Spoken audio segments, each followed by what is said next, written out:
Hey y'all, I hope y'all are having a great afternoon. I just thought that I would get on here and talk to you guys about something that I've been trying to work through for the past maybe couple of months, but I figured that may help somebody and be helpful. But one of the things that I've been doing is that I have been wearing a glucose monitor.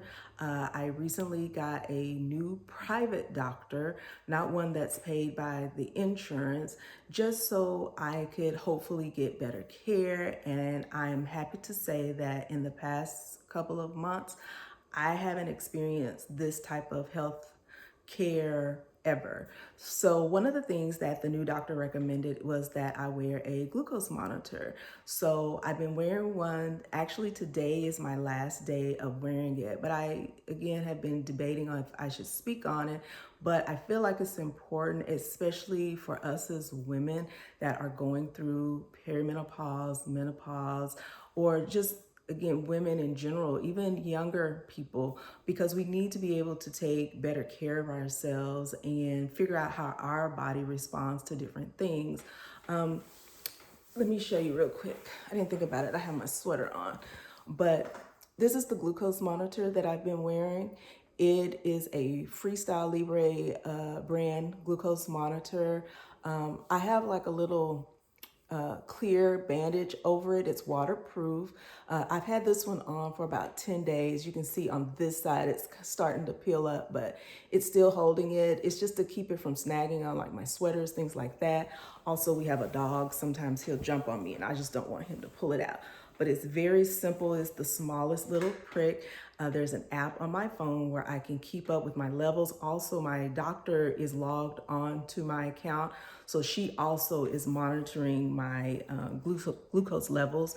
Another thing I've been doing is having to track my food. So I take a picture of my food and then I log it in, and my doctor also has access to those things as well. So that way, when I see her in the middle of the month, we can go over what things really worked, which meals she liked, and so far as taking a look at how it affects my glucose and timing of the meals, and also calorie intake. So that's the other thing.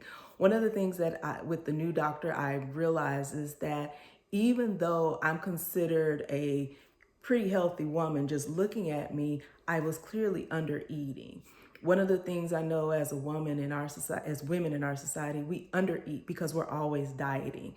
And so diet culture makes us think that you shouldn't eat but very little. Or one of the things is, oh, I'm not going to eat anything. I'm just going to eat some fruit, and that's going to be it until lunchtime. But what that does and what it has done for me is it's if I ate an apple, I tasted a blueberry the other day while fixing breakfast, and the like three blueberries I had raised my blood sugar up very, very high. But I hadn't had anything to eat yet. I hadn't had anything to drink. And so just that simple little thing can make a difference. What I should have done is ate my meal first and then had the blueberries later.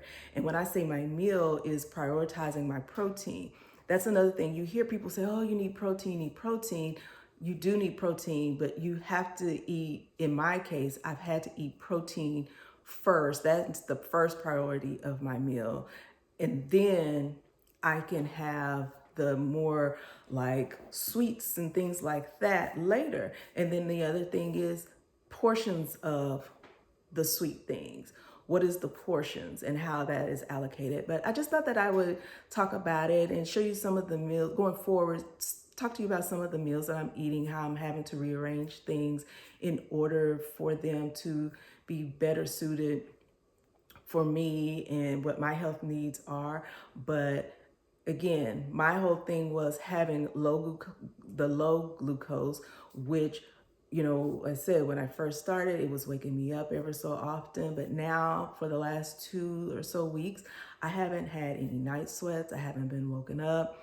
by my alarm, the glucose alarm going off. So that's been great. Another thing is getting up and moving around after a meal, at least 10-15 minutes, just moving around my house or like going outside or even getting on my treadmill for 10-15 minutes has really made the difference when I can do that.